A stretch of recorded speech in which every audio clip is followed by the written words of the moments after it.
Yan nila po sa ating lahat. So, sila po ang may sabi na si Arjen daw ho ang solusyon ng problema ni Ed. So, ano nga ba yung problema ni Eds kung bakit si Arjen ang nakikita nilang solusyon nito?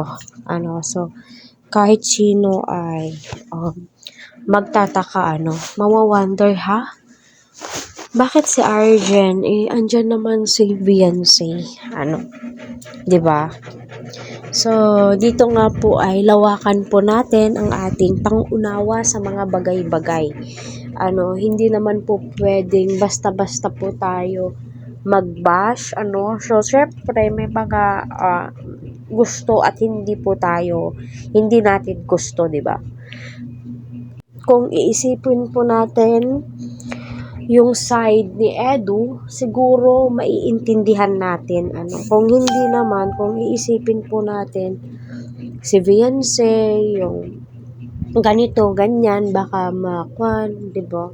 So, para sa akin, dito nga po sa ating topic ay napag-usapan po nila ito sa kanilang video at na-videohan po natin.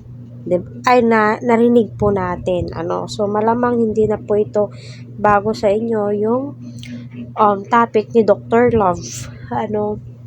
Na ang sagot nga daw po ng problema ni Edu at yung sagot po ng problema daw po natin na kung gusto natin maging top 1 si Kalingap Edu sa ranking ay hayaan daw ho natin na i-vlog niya itong si Arjen kasi hanggang vlog lang naman daw po yun. Hanggang dun lang po talaga yung status nilang dalawa. Pagba-vlog po ni Eds. Si Arjen lang daw po yung makakasolve ng problema ni Ed. So, totoo nga ba ito? Mga ka-Team Edsy, payag ba kayo? Kasi oras nga daw po ng kagipitan, si Edu ay pumupunta doon kila Arjen para ma-vlog ito. At unang-una sa lahat, si Arjen ay isa nga pong beneficiary ni Kalingap Edu.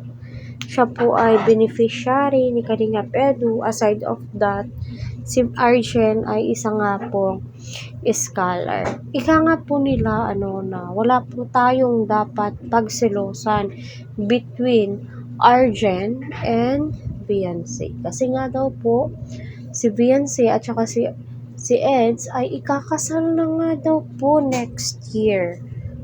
Sana all. So, sino ba naman ang hindi matutuwa kung ganun kaganda yung balita, di ba?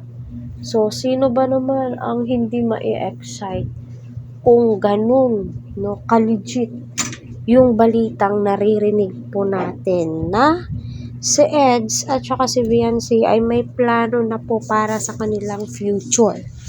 At hindi po magiging hadlang si Arjen, Yun po yung narinig ko po.